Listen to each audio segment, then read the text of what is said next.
ইয়া ইবাদিয়াল্লাযীনা আসরাফু আলা আনফুসিহিম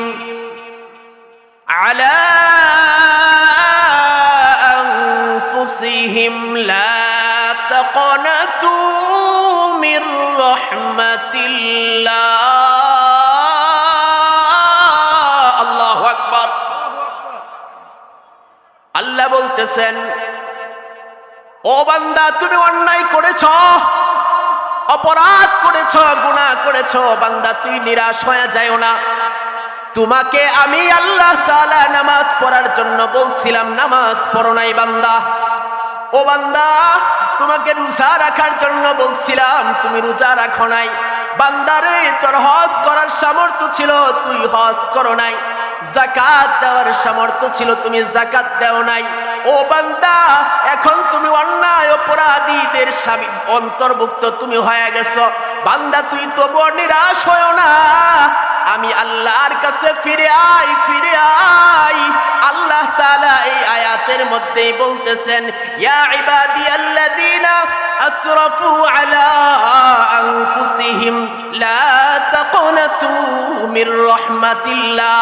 হে আমার আদরের বান্দা বান্দিরা, তোরা গুনাহ করেছ, অন্যায় করেছ, অপরাধ করেছ। বান্দা, আমি আল্লাহর রহমত থেকে তোমরা নিরাশ হয়ে যাও না। আল্লাহ অন্য আয়াতের মধ্যে বলেন, ও বান্দা, তুমি অন্যায় করেছ, অপরাধ করেছ। তুমি যদি অন্যায় অপরাধের পরে আমি আল্লাহর কাছে খাটি দিলে তওবাতুন নাসুহা করো, আমি আল্লাহ তোমাকে মাফ করে তোমার নামটা জান্নাতীদের খাতায় লিখে দিব। সুবহানাল্লাহ।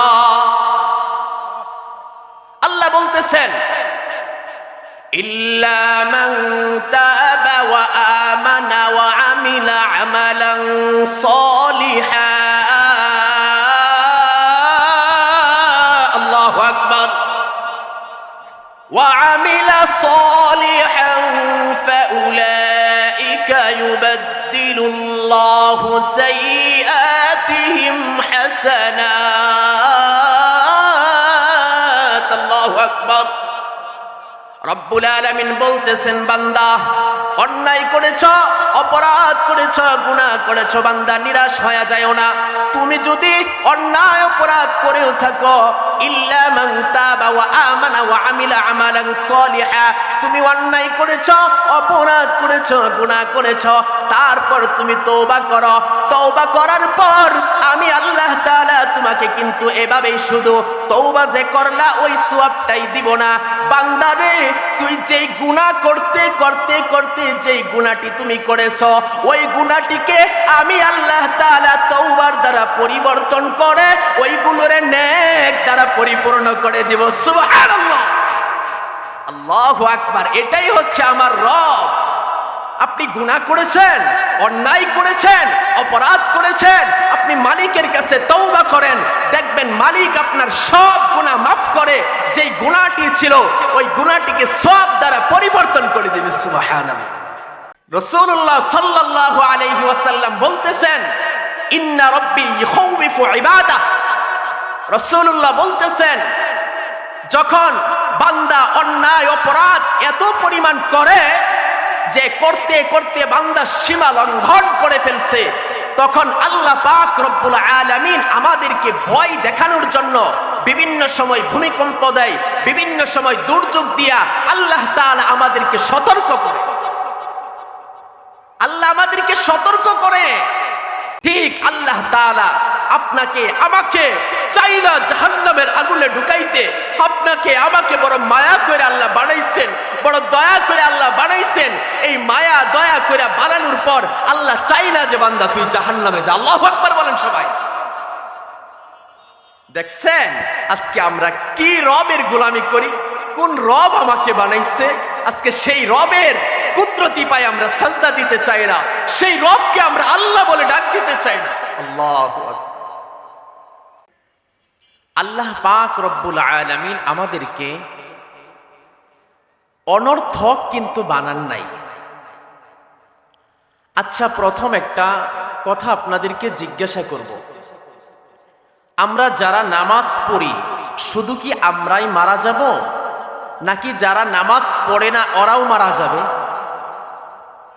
যারা বেদিন হিন্দু ওরা কি বেঁচে থাকবে না মারা যাবে? মুসলমান বেঁচে থাকবে না মারা যাবে? খ্রিস্টান বেঁচে থাকবে না মারা যাবে? বলেন তো দেখি, আল্লাহ তাআলার সৃষ্টি যাদের মধ্যে জীবন আছে ওরা কি দুনিয়ায় থাকবে না চলে যাবে? সবাই চলে যাবে। আল্লাহ বলছেন কুল্লু নাফসিন যায়িকাতুল মাউত। আল্লাহ বলতেছেন যে যাদেরকে আমি আল্লাহ তাআলা জীবন দিয়েছি, যাদেরকে আমি আল্লাহ তাআলা জীবন নামক একটা বস্তু দান করেছি, যাদের মধ্যে এই জীবন নামক বস্তুটা থাকবে ওরাই মৃত্যুবরণ করবে। তে আল্লাহ তাআলা আমাদেরকে জীবন দেন নাই, রূহ দেন নাই? দিছে তো নাকি? তা আমরা কি দুনিয়াতে থাকবো না আল্লাহর কাছে চলে যাব? চলে যাব। আচ্ছা, আপনি যখন সংসদ ভবনের মধ্যে যাবেন, আপনি কি এভাবেই কি সংসদ ভবনে যাবেন, নাকি একটা পদ নিয়ে আপনার ওখানে যেতে হবে? একটা পদ নিয়ে যেতে হবে, যেরকম এমপি পদ, মন্ত্রী পদ, এই পদগুলো নিয়ে তারপরে কই ঢুকতে হবে? সংসদ ভবনের মধ্যে ঢুকতে হবে। তাহলে ওই সংসদ ভবন আপনাকে মূল্যায়ন করবে। ঠিক আমি যেই কথাটা আপনাদেরকে বুঝাইতে চাইতেছি, রব্বুল আলামিন বলতেছেন আম হাসিবতুম আন তাদখুলুল জান্নাহ, আরে তোমরা কি ভাবছো পরীক্ষা ছাড়াই কি তোমরা জান্নাতের মধ্যে চলে যাইবা? আল্লাহ এভাবে আমাদেরকে বলতেছেন। আচ্ছা দেখেন তো, একটা এমপি পদ, একটা মন্ত্রী পদ অর্জন করতে গেলে ওটার পিছনে কি মেহনত করতে হয় না কি না? মেহনত করতে হয়। যেমন যখন নির্বাচনী প্রচারণা শুরু হবে, নির্বাচনী প্রচারণা করতে হবে, বহু মানুষকে টাকা দিতে হবে, টাকা খাওয়াইতে হবে, বিভিন্ন কষ্ট মুজাহাদা করে তারপরে কি করতে হবে? সংসদ ভবনে ঢুকতে হবে। ঠিক আমি একটা কথা আপনাদেরকে বুঝাই যে দেখেন, আমরা দান করি, সদকা করি, নামাজ পড়ি, রোজা রাখি, ইবাদত যা কিছুই করি, এই সব ইবাদত করার উদ্দেশ্য আমাদের একটাই, আমরা যেন সবাই কই যাইতে পারি? জান্নাতে যেতে পারি। আমরা কি চাই না আল্লাহর জান্নাতে যাই? আমরা কি সবাই চাই না আল্লাহর জান্নাতে যাই? আল্লাহ আমাদের সবাইকে কবুল করুক, সবাই পড়ে আমিন। একটা কথা বলি, দেখেন একটা ঘর যখন আপনি বিল্ডিং ঘর বানাইবেন, তখন ওটার মধ্যে আপনার রড লাগে, সিমেন্ট লাগে, ইট লাগে, বালু লাগে। এই সমস্ত দেওয়ার পরেও কিন্তু ঘরটা পরিপূর্ণ সুন্দর হয় না। ওটাকে সুন্দর করে বানাইতে গেলে টাইলসের প্রয়োজন হয়, মোজাইকের প্রয়োজন হয়, এরকম লাল নীল বাতির প্রয়োজন হয়, এবং কাঠ দিয়ে বিভিন্ন ধরনের নকশার প্রয়োজন হয়, তারপরেই ঘরটা সুন্দর হয়। ঠিক এমনটাই, শুধু নামাজ পড়বেন জান্নাতে চলে যাবেন না। রব্বুল আলামিন বলেন তুমি নামাজ পড়বা, রোজা রাখবা, হজ করবা, যাকাত আদায় করবা, দান সদকা করবা, এই সব বিলায় রব্বুল আলামিন তোমাকে জান্নাতের মেহমান বানাবো। সুবহানাল্লাহ। ভাইয়ারা আমার দেখেন, আমরা সবাই কিন্তু জান্নাতের মধ্যে যেতে চাই, কিন্তু আমরা জান্নাতে যাওয়ার জন্য কি করি, কি করতে পেরেছি? এই পর্যন্ত কিছুই তো করতে পারি নাই। দেখেন, ঈমান আনার পর আমাদের যে মৌলিক, আমাদের যে ইবাদতটা সব সময় শরীরের ইবাদত, যেমন আপনি নামাজ পড়বেন, আপনি ঈমান আনছেন, ঈমান আননের পর আপনাকে আমলে সালেহা করতে বলছে। কি করতে বলছে ভাই? আমলে সালেহা। আপনি ঈমান আনেন, ঈমানের পর আপনার আমলে সালেহা করতে হবে। শুধু ঈমান আনলেন, আমলে সালেহা করলেন না, ওই ঈমানের কোনো দাম নাই। এজন্য ভাইরা আমার, যেই কথাটা আপনাদেরকে বুঝাইতে চাই, আপনার জান্নাত আপনার সাজাইতে হবে। আপনার ঘর, আপনার বিল্ডিং, আপনার ফ্ল্যাট যেমন আপনারই সাজাইতে হয়, ঠিক আপনার জান্নাতটা আপনারই সাজাইতে হবে। বলে হুজুর কেমনে সাজাইব? ও ভাই, জান্নাত সাজানোর জন্য কিন্তু রব্বুল আলামিন আমাদেরকে দুনিয়ায় পাঠাইছে। রাসূলুল্লাহ বলতেছেন আদ-দুনিয়া মাযরাতুল আখিরাহ, আখিরাতের বাজার করার জন্য, আখিরাতের সঞ্চয় করার জন্যই তোমাদেরকে দুনিয়ায় পাঠানো। আপনারা যেন মরার পর, কবরে যাওয়ার পর, হাসরের ময়দানে যেন আপনারা আল্লাহর কাছে বলতে না পারেন, আল্লাহ আপনি আমাদেরকে শুধু বলছেন ঈমান আনতে, আমরা ঈমান আনছি কিন্তু নেক আমল করি নাই। তখন আল্লাহ আপনাদেরকে বলবে আমানু ওয়া আমিলুস সলিহাত। আল্লাহু আকবার। রব্বুল আলামিন বলতেছেন ঈমানের পর তোমাদেরকে তো আমলের কথা বলছি, কেন আমল করো নাই? করো নাই। ও ভাই, আপনি যদি আমল না করেন আপনার ক্ষতি হবে, নামাজ না পড়লে আপনার ক্ষতি হবে, রোজা না রাখলে আপনার ক্ষতি হবে, হজ করার সামর্থ্য থাকলে যদি না করেন আপনার ক্ষতি হবে, যাকাত দেওয়ার সামর্থ্য হইলে যদি আপনি যাকাত না দেন আপনার ক্ষতি হবে। ও ভাই, এই যে দেখেন কবর, এই কবরস্থানের সামনেই মাহফিল। এখানে কত মানুষ ঘুমায় গেছে, এখানে অনেক মানুষ ঘুমায় গেছে, অনেকের মা এখানে ঘুমায় গেছে, বাবা এখানে ঘুমায় গেছে।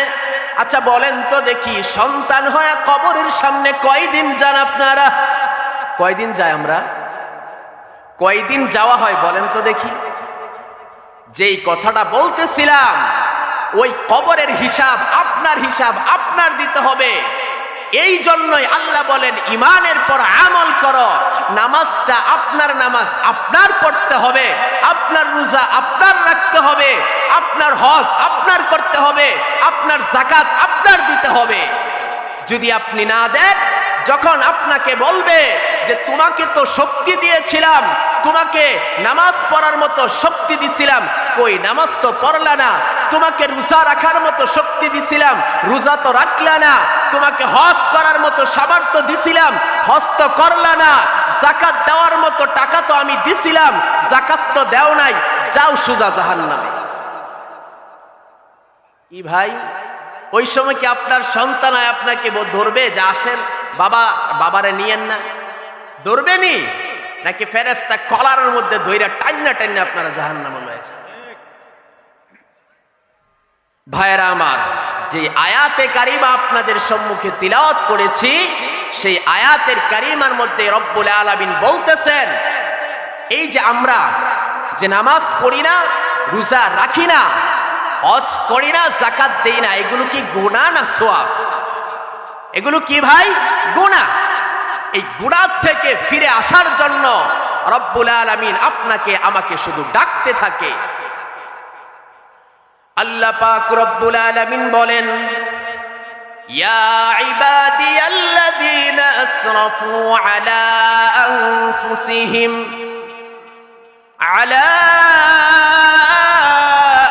আনফুসিহিম লা তাকনাতু মির রাহমাতিল্লাহ।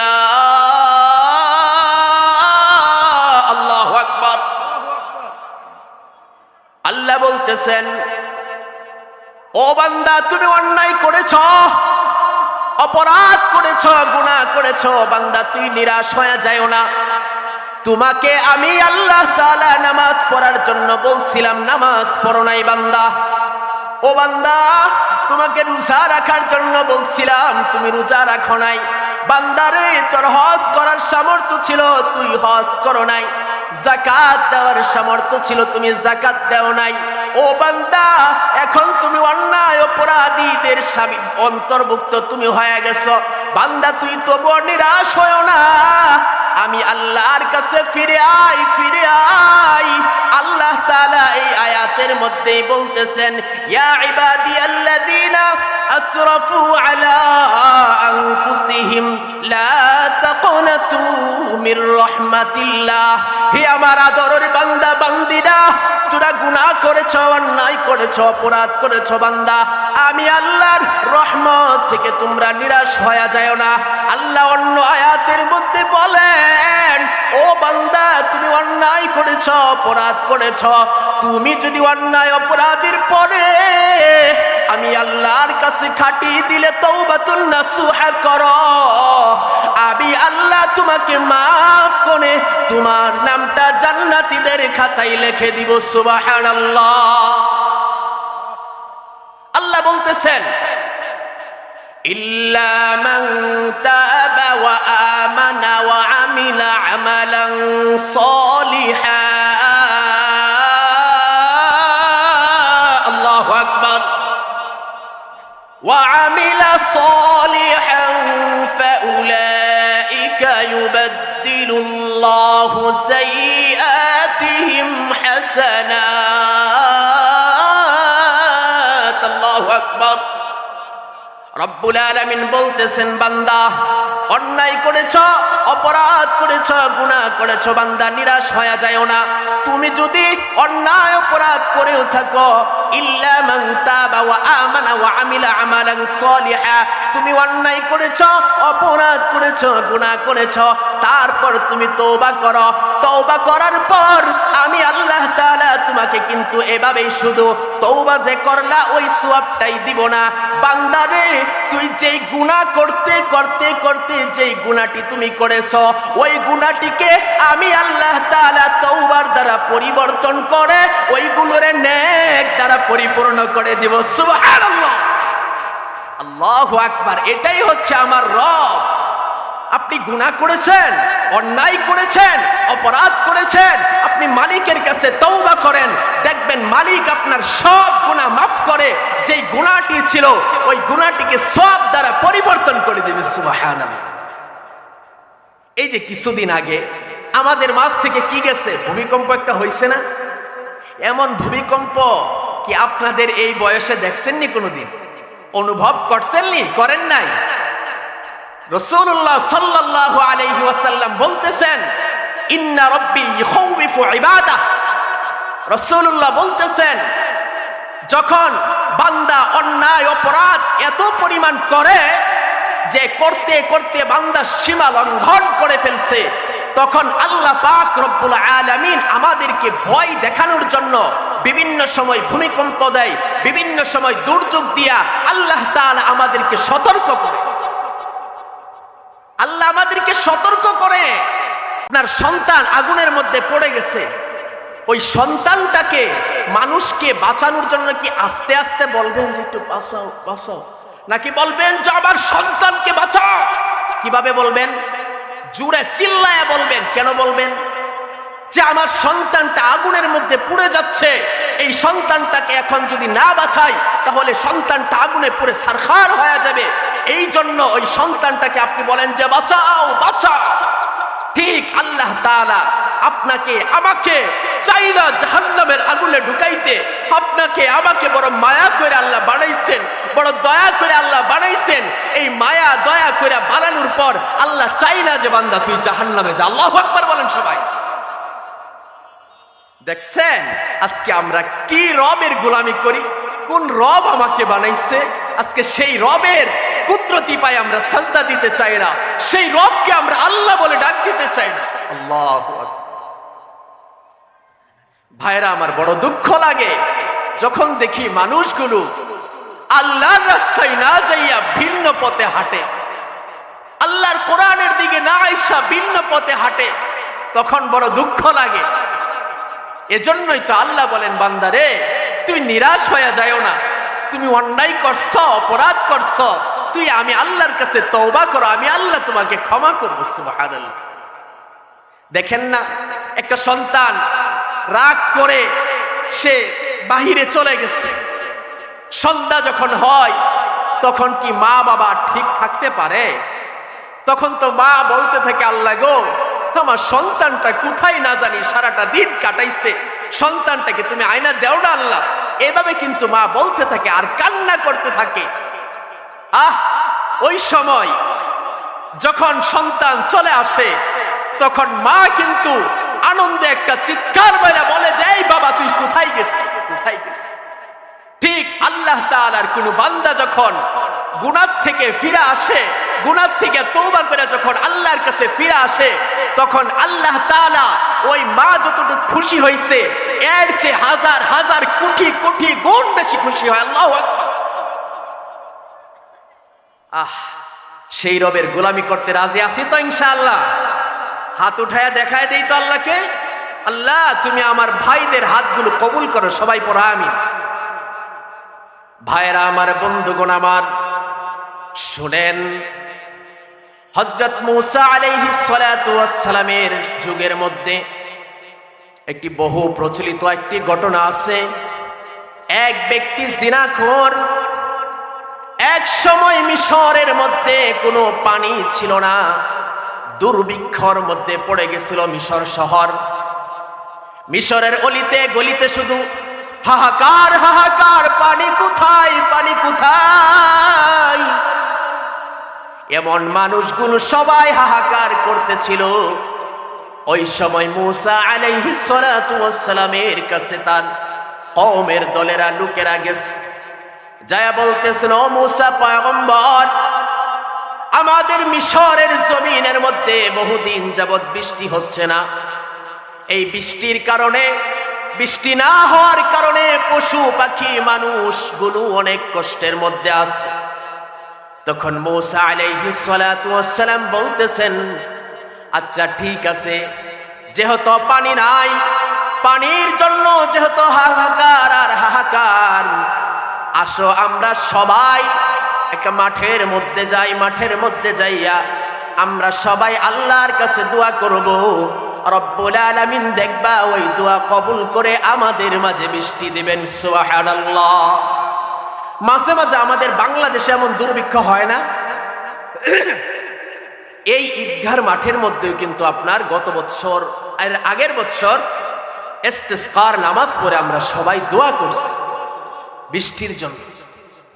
ঠিক এমন ভাবে হযরত মূসা আলাইহিস সালাতু ওয়াস সালাম তার কওমের দলের লোকদেরকে নিয়ে একটা মাঠের মধ্যে চলে গেছে। মাঠের মধ্যে যাওয়ার পর হযরত মূসা আলাইহিস সালাতু ওয়াস সালাম ইস্তিসকার নামাজ আদায় করেছে। নামাজ আদায় করার পর হযরত মূসা আলাইহিস সালাতু ওয়াস সালাম তার কওমের দলের লোকদেরকে নিয়ে দোয়া করতেছে, দোয়া করতেছে। গায়েব থেকে আওয়াজ আসছে, মূসা রে, হে মূসা, তুমি যতই দোয়া করো, যতই আমি আল্লাহর কাছে চাও, আমি আল্লাহ কিন্তু বৃষ্টি দিব না। তখন মূসা আলাইহিস সালাতু ওয়াস সালাম যেহেতু কালিমুল্লাহ ছিলেন, কালিমুল্লাহ মানে সে সরাসরি আল্লাহর সাথে কথা বলতেন। আল্লাহু আকবার। মূসা আলাইহিস সালাতু ওয়াস সালাম কি করতেন? আল্লাহর সাথে কথা বলতেন। তখন মূসা আলাইহিস সালাতু ওয়াস সালাম বলেন, আল্লাহ, কেন বৃষ্টি হবে না, কেন বৃষ্টি হবে না? তখন মূসা আলাইহিস সালাতু ওয়াস সালামকে আল্লাহ বলতেছেন যে এই যে লোকদের মাঝে যে তুমি নিয়া যাদেরকে দোয়া করতেছ, এদের মধ্যে একজন জিনাখোর ব্যক্তি আছে, যে অনেক অন্যায় করেছে, অনেক অপরাধ করেছে, অনেক গুনাহ করেছে, জিনা করেছে। এই জিনাখোরটাকে যদি তুমি উঠায়া দিতে পারো, আমি রব্বুল আলামিন তোমার এই মিশরের জমিনের মধ্যে বৃষ্টি দান করব। তখন মূসা আলাইহিস সালাতু ওয়াস সালাম ওই কওমের লোকদেরকে উদ্দেশ্য করে একটা ভাষণ দিলেন। ভাষণ দিয়া বলতেছেন যে, হে কওমের লোকেরা, এখানে তো তোমরা সবাই বৃষ্টির জন্য আসছো, যে আমাকে নিয়ে ইস্তিসকার নামাজ পড়ে তোমরা আল্লাহর কাছে দোয়া করবে, এই দোয়ার বরকতে আল্লাহ বৃষ্টি দিবে। অতএব বৃষ্টি যদি তোমরা পেতে চাও, তাহলে এই মজলিসের মধ্যে একজন জিনাখোর আছো, যে জিনাখোরের কারণে আল্লাহ তাআলা রাগ হয়ে বৃষ্টি দেয় না। অতএব ওই জিনাখোর কে আছো, তুমি তাড়াতাড়ি উঠে যাও। তখন দেখেন, একটা কথা মনে রাখবেন, আপনি মানুষকে দেখায়া দেখায়া দোয়া করি না আমরা যে আল্লাহ তুমি অমুক ভাইকে এই করো সেই করো। এর চেয়ে আপনি যদি কি করেন, একাকিত্ব একনিষ্ঠভাবে নীরব নিস্তব্ধ সময়ে যখন আপনি আল্লাহর কাছে তওবা করবেন, আল্লাহ আমি তো অন্যায় করছি, ওগো আল্লাহ তুমি মাফ করে দাও না, তখন দেখবেন আল্লাহ তাআলা আপনার গুনাহ মাফ করে দিবেন। সুবহানাল্লাহ। ঠিক যখন মূসা আলাইহিস সালাতু ওয়াস সালাম বলতেছেন কওমের লোকেরা, এই মজলিসের মধ্যে এমন কোন জিনাখোর আছো যেই জিনাখোরের কারণে আল্লাহ তাআলা বৃষ্টি দেয় না, তোমাকে বলতেছি তুমি উঠে যাও। তখন জিনাখোর তো বুঝে ফেলছে, হায় হায় আমি তো অন্যায়কারী অপরাধী, অতএব আমি যদি এখান থেকে উঠে যাই তখন মানুষগুলো আমাকে ঘৃণার নজরে তাকাইবে, তখন মানুষগুলো আমাকে ঘৃণা দিবে।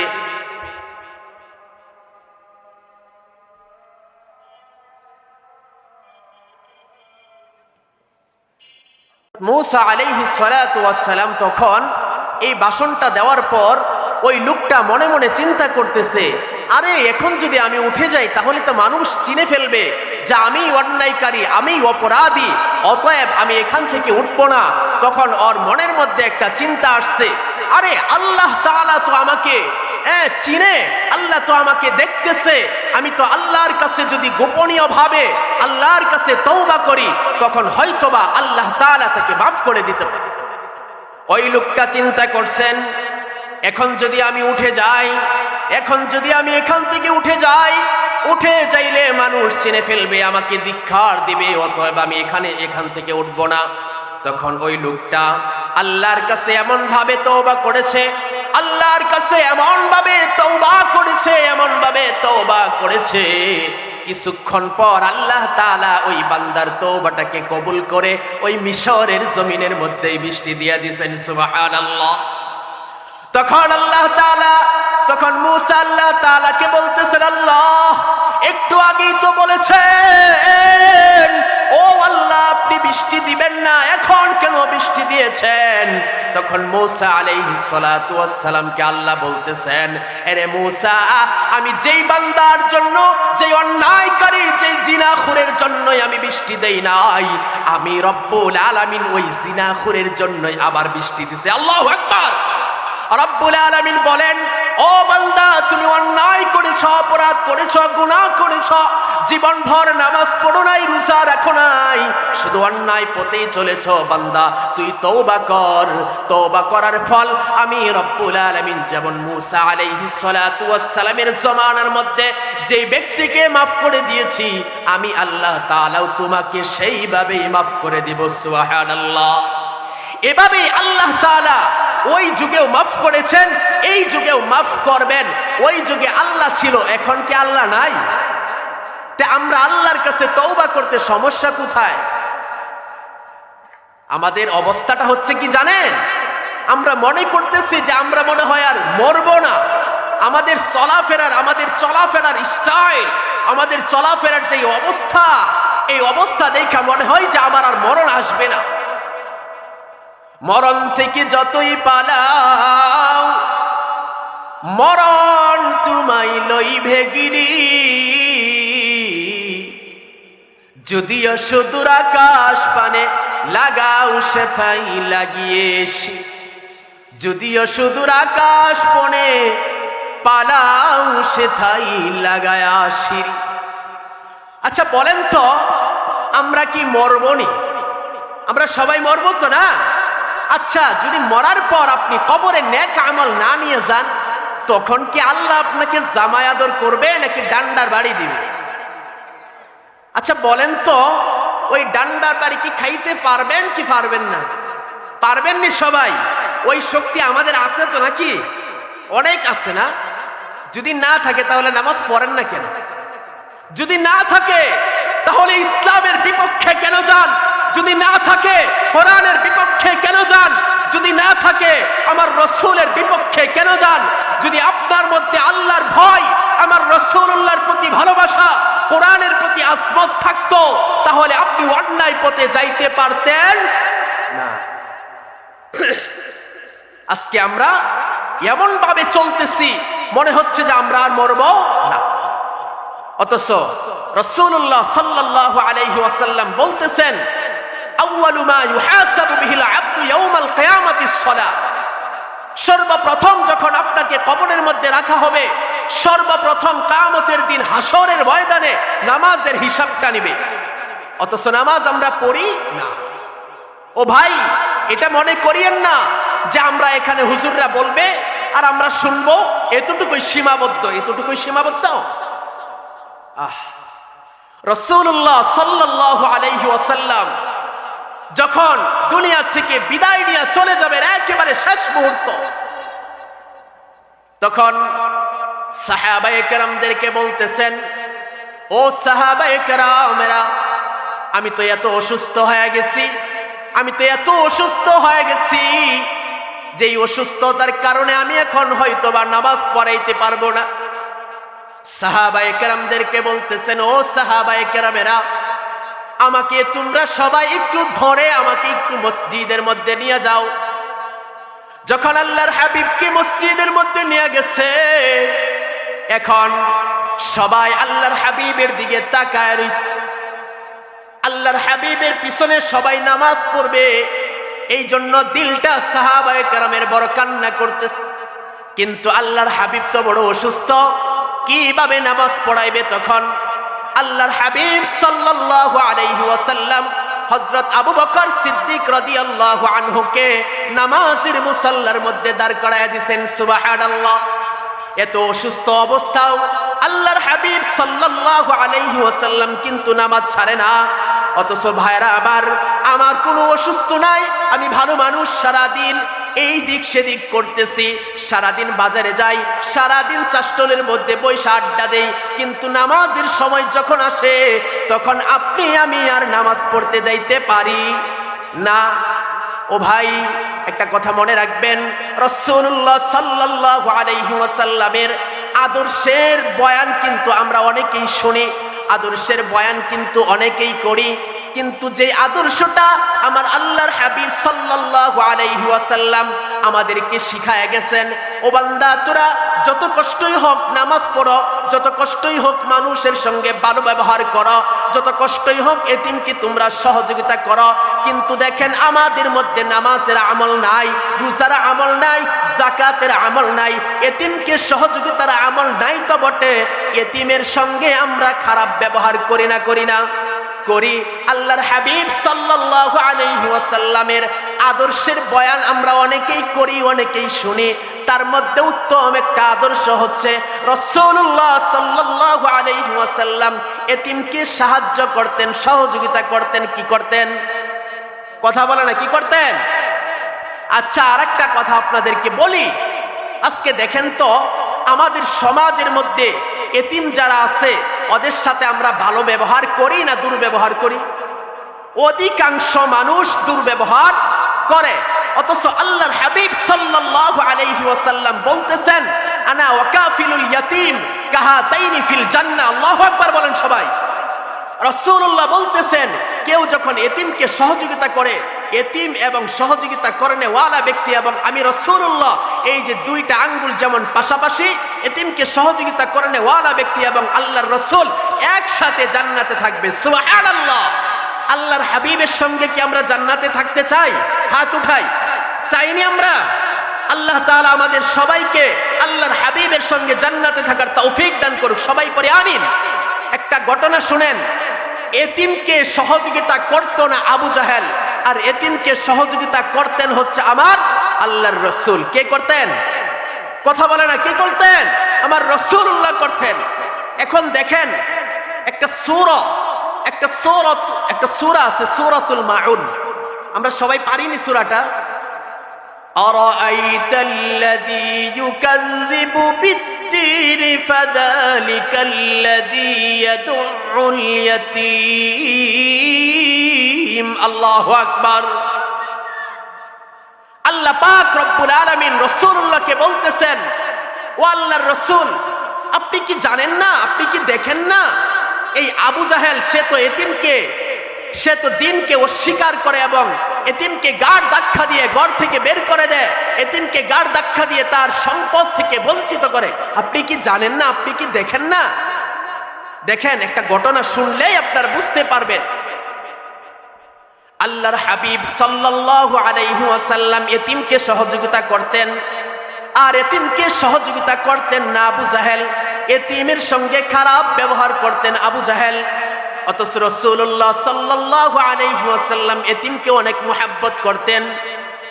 রাসূল বলেন, তোমরা যদি কেউ হায়াত বাড়াইতে চাও, তোমরা যদি সম্মান বাড়াইতে চাও, ইজ্জত বাড়াইতে চাও, তাহলে তোমরা এতিমের মাথার মধ্যে হাত বোলাও। কার মাথায়? এতিমের মাথার মধ্যে হাত বোলায় দাও। আমসিহ রাসাকাল ইয়াতীম ওয়া তুতঈমিল মিসকিন। তোমরা যদি তোমাদের সম্মান ইজ্জত বাড়াইতে চাও, হায়াত বাড়াইতে চাও, তোমরা তো এতিমের মাথার মধ্যে হাত বোলায় দাও এবং গরীব মিসকিন যারা আছে ওদেরকে তোমরা খানা খাওয়াও। আল্লাহর হাবিব সাল্লাল্লাহু আলাইহি ওয়াসাল্লাম এতিমকে অনেক মুহাব্বত করতেন, ভালোবাসতেন। এর একটা ঘটনা আপনাদেরকে শোনায় শেষ করে দেব বয়ান। আল্লাহর হাবিব সাল্লাল্লাহু আলাইহি ওয়াসাল্লাম একদিন কোথাও জানি রাস্তা দিয়ে যাচ্ছিলেন। যাওয়ার ফলে এক পর্যায়ে আল্লাহর হাবিব সাল্লাল্লাহু আলাইহি ওয়াসাল্লাম দেখতেছেন একটা ছোট্ট সন্তান রাস্তার পাশে দাঁড়ায়া দাঁড়ায়া বসে বসে কান্না করতেছে। আল্লাহর হাবিব সাল্লাল্লাহু আলাইহি ওয়াসাল্লাম তাকে জিজ্ঞাসা করলেন, ও বাবা, তুমি কেন কান্না করতেছ? তখন আল্লাহর হাবিব সাল্লাল্লাহু আলাইহি ওয়াসাল্লামকে ওই ছোট্ট সন্তানটা জবাব দিয়া বলেন, ইয়া রাসূলুল্লাহ, ইয়া হাবিবাল্লাহ, ও পয়গম্বর, আপনি কি শুনবেন নাকি আমি কেন কান্না করতেছি? আমি কেন এখানে বসে বসে কান্না করতেছি? তখন আল্লাহর হাবিব বলতেছেন, ও সন্তান, তুই দেরি করিও না, তাড়াতাড়ি বলো তুমি কেন কান্না করতেছ? তখন আল্লাহর হাবিবকে ওই সন্তান বলতেছেন, ইয়া রাসূলুল্লাহ, ইয়া হাবিবাল্লাহ, ও পয়গম্বর, আমার বাবা যখন মৃত্যু শয্যায় শায়িত আছে, যখন একেবারে মৃত্যুর দ্বার প্রান্তে চলে আসছে, তখন আল্লাহর হাবিব সাল্লাল্লাহু আলাইহি ওয়াসাল্লামকে এই সন্তানটা বলতেছেন, ইয়া রাসূলুল্লাহ, আমার বাবা যখন মৃত্যু শয্যায় একেবারে মৃত্যুর দ্বার প্রান্তে চলে আসছে, তখন আমার বাবার কাছে আবু জাহেল গেছে। যাওয়ার পর বলতেছেন, ও ভাই, তোমার তো একেবারে মৃত্যুর সঙ্গে তুমি পাঞ্জা লড়তেছ, তুমি হয়তোবা কিছুক্ষণ পর এখান থেকে বিদায় নিয়া তুমি একেবারে চলে যাইবা, কিন্তু তোমার এত সম্পদ, এত টাকা পয়সা, এগুলো কার কাছে তুমি রেখে যাইবা? এগুলো কার কাছে রেখে যাইবা? এভাবে বলার পর একটা কথা মনে রাখবেন, আবু জাহেল কিন্তু ওই যুগের নেতা ছিল। কি ছিল? ওই যুগের সর্দার ছিল। আর আমরা সাধারণত সর্দার এবং নেতা কোয়ালিটি মানুষের কাছেই আমাদের মালের জিম্মাদারি রাখতে খুব ভালো লাগে। লাগে না? লাগে না? আমরা মনে করি যে ওদের কাছে যদি আমাদের সম্পদগুলো রাখি তাহলে হয়তোবা আমানত ঠিক থাকবে। ঠিক ওই সময় ওই যে সন্তানের বাবা বলতেছেন যে, ভাই আবু জাহেল, আমি হয়তোবা কিছুক্ষণ পর মারা যাব, কিন্তু আমার সম্পদ, আমার সন্তানের দায়িত্ব কে দিবে, কে নিবে? তখন বলতেছেন আবু জাহেল যে, আচ্ছা ঠিক আছে, আমার কাছে তুমি দিয়া যাও। আবু জাহেল কেমন ছিল একটু শুনেন আপনারা। দেখেন না, আমাদের মাঝে কিছু কিছু মানুষ আছে, মুখে মুখে এত মধু, আবার অন্তরের মধ্যে বিষ। কি অন্তরের মধ্যে? বিষ। আছে না নাই আমাদের সমাজে? দেখবেন মাশাআল্লাহ, যারা দালালি ব্যবসা করে, মাশাআল্লাহ, এমন চাপা, এমন পাট আপনারে মারবে, মারার পর মনে হবে যে আচ্ছা ঠিক আছে, এর কাছে যদি ওটা বিক্রি করি বা ইয়া করি, বা এর কাছে মনে হয় ভালো দাম পাবো, কিন্তু কিছুক্ষণ পর দেখবেন আপনাকে কি করবে? ঢুকার মধ্যে ফালায়া দেয়। আছে না নাই? আছে। ঠিক আবু জাহেল এই কৌশলটা অবলম্বন করেছে যে আচ্ছা ঠিক আছে, আমি যেহেতু এখন মক্কার সর্দার, মক্কার নেতা, তাহলে আমার কাছে তোমার সন্তান এবং সম্পদের মালের দায়িত্বগুলো তুমি আমার কাছে দাও, তাহলে আমানত ঠিক থাকবে। ঠিক ওই ব্যক্তিটা সরল মনা আবু জাহেলের কাছে মাল সম্পদ এইগুলোর সব দায়িত্ব দিয়া দিছে। কিছুক্ষণ পর লোকটা মারা গেছে। আচ্ছা, এতিমের দায়িত্ব যে নিবে, শুরুতে কি বলছিলাম যে রাসূলুল্লাহ এবং এতিমের দায়িত্ব যে নিবে একসাথে কই থাকবে? জান্নাতে থাকবে। আমরা কি সবাই জান্নাতে থাকতে চাইতো নাকি? দেখেন, আবু জাহেল তখন এই দায়ী দায়িত্ব নেওয়ার পর ওই লোকটা মারা গেছে। এই সন্তান আল্লাহর হাবিবকে এই সমস্ত ঘটনাগুলো বলছে। তে বলার পর আল্লাহর হাবিব সাল্লাল্লাহু আলাইহি ওয়াসাল্লাম আবু জাহেলের কাছে গেছে, যায় বলতেছেন, ও আবু জাহেল, তোমার কাছে যে এই সন্তানের সম্পদের দায়ী দায়িত্ব দেয়া গেছে, এই সন্তানের দায়ী দায়িত্ব এবং সম্পদগুলো, আমানতগুলো তুমি ফিরায়া দাও। তখন ফিরায়া দাও। তখন আবু জাহেল বলতেছেন যে আমি এই সম্পদ দিব না, আমি এই সন্তানের দায়ী দায়িত্ব নিব না। তখন আল্লাহ তাআলা বলতেছেন, আল্লাহর হাবিবের উপর সূরাতুল মাউন নাজিল করে বলতেছেন, আর আইতাল্লাযী ইউকাযযিবু বিদ্দীন, হে আল্লাহর হাবিব, আপনি কি জানেন না, আপনি কি দেখেন না, আবু জাহেল তো সে দিন সম্পর্কে, সে জাহান্নাম জান্নাত এবং মরণ সম্পর্কে সে তো বিশ্বাস করে না। আচ্ছা, আবু জাহেল কি মরণকে বিশ্বাস করে না? মরণকে বিশ্বাস করে, মরবে, কিন্তু দিনের উপর থেকে যে মরতে হবে ওটা সে কি করে না, বিশ্বাস করে না। আল্লাহর হাবিব এভাবেও তাকে বলছে যে দেখো, তুমি যদি এই সন্তানের সম্পদগুলো, আমানতগুলো যদি না বুঝায়া দাও, তাহলে তোমার আল্লাহর কাছে তোমার কাঠগড়ায় দাঁড়াইতে হবে। আল্লাহর কাছে যখন কাঠগড়ায় দাঁড়াইবা, তখন কিন্তু তোমার কঠিন থেকে কঠিন শাস্তি হবে। তখন আবু জাহেল বলতেছে, আচ্ছা ঠিক আছে, তোমার কিয়ামত দিন ধর্ম তুমি নিয়ে বইয়া থাক। নাউজুবিল্লাহ বলেন সবাই। আবু জাহেল এমন কথা বলছে, অথচ রাসূলুল্লাহ সাল্লাল্লাহু আলাইহি ওয়াসাল্লামকে আল্লাহর হাবিব সাল্লাল্লাহু আলাইহি ওয়াসাল্লাম এই কথা বলার পর তখন আল্লাহর হাবিবের মনটা একেবারে ভেঙে গেছে। তখন আল্লাহর হাবিবের উপর সূরাতুল মাউন নাজিল করে বলেন, ইয়া রাসূলুল্লাহ, ইয়া হাবিবাল্লাহ, পয়গম্বর, আপনি মন খারাপ করবেন না, আপনি চিন্তা করবেন না। এই আবু জাহেল দিন ধর্ম এগুলো কিছুই মানে না, এবং তার একটা বদ অভ্যাস হচ্ছে সে এতিমকে ঘাড় ধাক্কা দিয়ে বের করে দেয়। অথচ রাসূলুল্লাহ বলতেছেন যে এতিমকে সহযোগিতা করবে, ওই এতিমকে সহযোগিতাকারী এবং আমি রাসূলুল্লাহ একসাথে জান্নাতে থাকবো। ভাইয়ারা আমার, আরেকটা ঘটনা আপনাদেরকে শোনায় আমি বিদায় নিব। আল্লাহর হাবিব সাল্লাল্লাহু আলাইহি ওয়াসাল্লামের আদর্শ যদি আমার আর আপনার মধ্যে থাকে, এই সিরাতুন নবীর মাহফিলটা তখনই যায় সার্থক হবে যখন আল্লাহর হাবিবের আদর্শে আদর্শবান আপনি হয়ে যাবেন। আল্লাহ পাক রব্বুল আলামিন বলেন, লাকাদ কানা লাকুম ফি রাসূলিল্লাহি উসওয়াতুন হাসানা। আল্লাহ পাক রব্বুল আলামিন বলেন, তোমাদের মধ্যেই রয়েছে রাসূলুল্লাহর মধ্যেই রয়েছে তোমাদের জন্য উত্তম আদর্শ। কার মধ্যে রয়েছে বলেন তো? কার মধ্যে রয়েছে? রাসূলুল্লাহর মধ্যে রয়েছে। কার মধ্যে? আচ্ছা বলেন তো, আমার রাসূলকে এই 63 বছর জিন্দেগির মধ্যে কাউকে গালি দিছে?